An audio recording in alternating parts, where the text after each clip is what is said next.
All right, folks, final segment of today's really big show.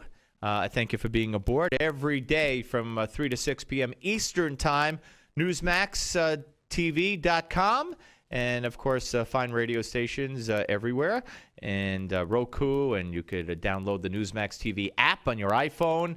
And there's so many ways. So we have an archive page at NewsmaxTV.com as well. Joining us now is Drew Johnson, Senior Fellow at the Taxpayers Protection Alliance. And we're here to talk about the Keystone Pipeline. Remember that? Oh, yeah. It had been and still is being delayed and scrutinized. And, you know, Obama's never get off and do it. But you might be surprised at just who is spending millions and millions of dollars to try to kill the prospect of the Keystone Pipeline. Hello, Drew. How are you? I'm good, Steve. Thanks for having me. Well, it's my pleasure. Okay, so what is going on here? Will the Keystone Pipeline ever pass Obama's test? And who is trying to, or kind of bankrolling, I guess, the effort against it coming to fruition? Yeah, it's really interesting.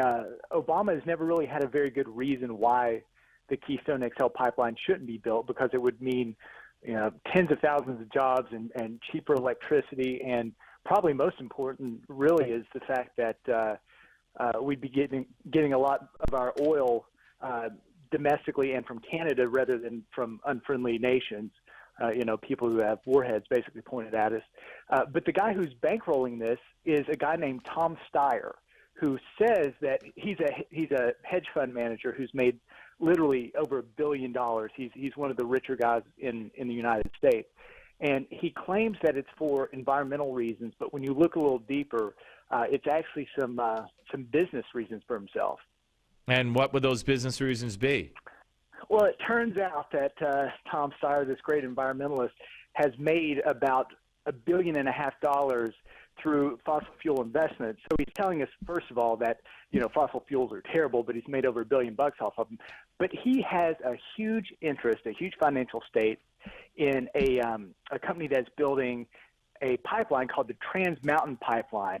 And what it is aiming to do is transport oil and oil shale from Alberta to a shipping terminal.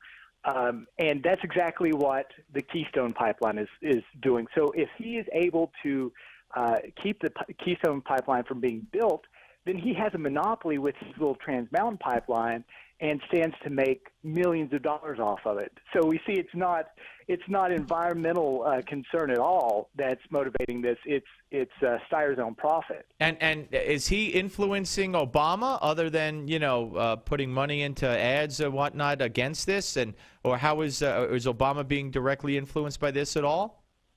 Yeah, here's the real kicker about this. He has this huge PAC that he and his buddies, he manages it, and he's given millions of dollars of his own money, and he's gotten his buddies too as well, that work really hard to elect Democrats. And to the point that about a year ago, there was an opening for energy secretary, and Steyer was one of the finalists considered for energy secretary, because Obama felt like he owed Steyer such a thank you, such a pat on the back for all he's done to get these Democrats elected that have helped him out and have opposed the Keystone Pipeline. That is really amazing. We're talking to Drew Johnson, Senior Fellow at the Taxpayers Protection Alliance here on the Steve Malzberg Show.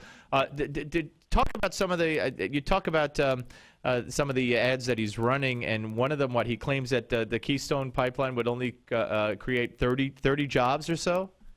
Yeah, he says that this pipeline that runs from Canada, down basically through Texas and into the Gulf of Mexico would create 30 or 35 jobs, which is about the number of jobs that a new Dunkin' Donuts shop would create. Where he got this number, it's hard to say exactly, but the State Department under Obama has said that Keystone will generate, just in construction, about 42,000 jobs. And then once it's open, in terms of the refineries and things like that, we're talking about tens of thousands of sustainable jobs that are going to create, really good paychecks for American families. And of course, he uses climate change as as the main alarm bell, I guess, against the Keystone, correct? And the really funny thing about that, is, his argument against Keystone, you can't say, I'm a shady jerk and I'm trying to kill Keystone because I have a pipeline that I want to build and have the monopoly on all this oil. So he just knocks pipelines, yeah.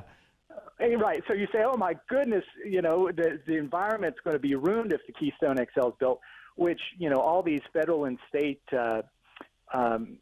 regulatory agencies have looked at the Keystone and found that it's about as safe as you can possibly make a pipeline, right, which is pretty darn safe. But the funny thing is, while he's criticizing the Keystone pipeline, he's never said anything negative about the Trans Mountain pipeline, even though it's the same exact kind of pipeline. Right, so, right. What's good for the goose should be good for the gander. gander. You would think so, but as you well know, Drew, it doesn't work that way, unfortunately. Drew Johnson, Senior Fellow at Taxpayers Protection Alliance. Thank you, sir. Appreciate it.